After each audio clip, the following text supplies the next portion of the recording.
Howdy everyone, it's me once again, the one and only Killer Rodan.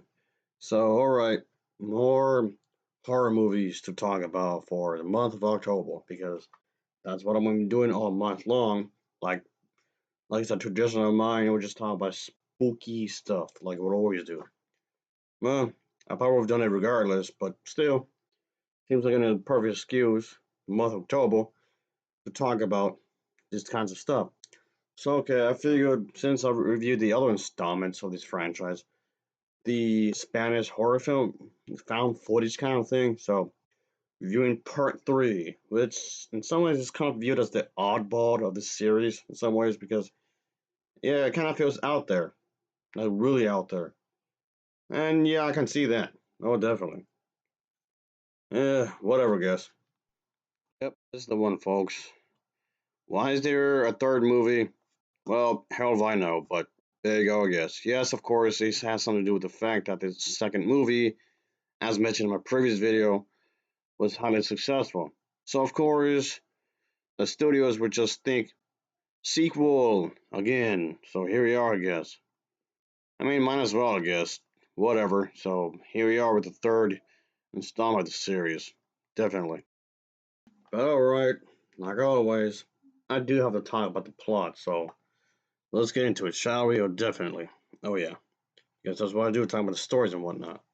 In this 2012 Spanish action horror film, it definitely feature these characters, of course. We see these characters, these two newlyweds, so it's like a wedding kind of a thing going on here, who struggle to reunite with each other after this zombie outbreak that pretty much ruins I guess, their whole way of life and whatnot, their wedding and whatnot, and all that jazz, and just pretty much affected the entire thing with the families and whatnot. So yeah, we're going like a zombie kind of a thing going on here. As the main character, yeah, the main characters, I say, are just trying to find a way to, I guess you can say, struggle to stay alive. And this, of course, this entire thing is done in a found footage type of a thing, folks. Oh yeah, and yeah, that's the thing. These individuals, these two lovebirds, were just about to celebrate the wedding day. Of course, being all lovey-dovey and whatnot. Ugh, lovey-dovey stuff. And anyway, well, what do I know, right? I had like 8 different marriages, so and they anyway. Talking about weddings here just makes me have flashbacks. Anyway, well, moreover is that they have gathered their friends, family, and all that jazz in this country home for such an occasion. It's supposed to be special. It's supposed to be grand, but no. Let's just say this entire thing goes complete haywire. And yes, you can guess yourself. Everything just goes complete hectic. Well, everything goes really crazy, obviously. But anyway, that's basically the gist of the movie when they're trying to do this story. Of course, yes, of course. Typically, the thing is that, like I was saying earlier, why many other horror franchises can be heavily criticized for just rehashing the same plot over and over and over and over and over and just do the same thing like 10 times over, which in a lot of cases they do that with each individual entry. However, the thing with this series is that this series of films does attempt to be its own different movie in its own way. Each entry does attempt to be its own thing in a lot of ways.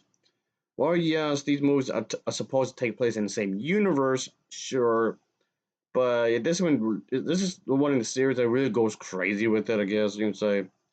So there's that, I suppose, which in itself is not necessarily a bad idea, really, of course, and whatnot. But I still think this film still feels inferior to the first movie. Yes, like I said in my other video, I still think the first movie is the best one of the bunch. So while I can say I did appreciate what they were trying to do, when I say they, I mean the people who were behind the movie. I did appreciate for what they were trying to do and whatnot, and that's great. But some of the execution is just it's a little wobbly, I guess. Of course, it's supposed to be like a really action packed, a really fast paced type of movie, which is fine because the other movies were really fast paced anyway, so that's fine, I suppose. But anyway, this again, just like the previous two installments I've reviewed, this is a Spanish movie, and yes, I've watched it in the original language, of course, and that's definitely the thing, folks. Which for me, it didn't bother me, like I said before, because I'm already familiar with the language, so it's not that I don't need this to be dubbed over or have it subtitles and whatnot. No, I was able to comprehend what's going on anyway, because like I said, I'm already familiar with that language, and that's okay, I guess you would say, sure. Anyway, at the end of the day, it's a solid movie. I guess it's a solid enough film. Not something I'll say, oh, it's a grand masterpiece. I would not go that far. It's solid enough that I wouldn't mind recommending it just whatsoever. Of course, I mean, sure, if you don't mind these kinds of movies, sure, give it a watch, of course, and whatnot. Yeah, I just thought I just might as well just review this, of course, just as well, I guess, just as well. As for the acting is pretty good. The acting is good, of course. And yes, I can say yes, I'm saying that this seems kind of obvious that it doesn't matter what the genre is, the acting should be good. But that's like no kidding, the acting should be good. But you'd be surprised on how people seem to think that oh, it's a horror story that it's gonna have terrible acting. While that is true in some cases, but not always. People just seem can't get their minds wrapping around the fact that horror movies can have good acting. It is possible, you know. So stupid. Why I wouldn't exactly say that this is the most goriest, bloody horror film out there because it isn't. But it's not exactly for the squeamish, of course. If the sight of blood bothers you too much, then I wouldn't recommend this really. I mean, yes, it's bloody, it's gory. Not the goriest, but still, it's enough to I guess warrant a warning. I guess you can say. So there's that. So anyway, I'll give this film a Novaval rating of a 6.9 out of 10. It's a 6.9 out of 10 for me. So of course, as always, thanks for watching and take care. Until next time, see ya. Oh yeah, later.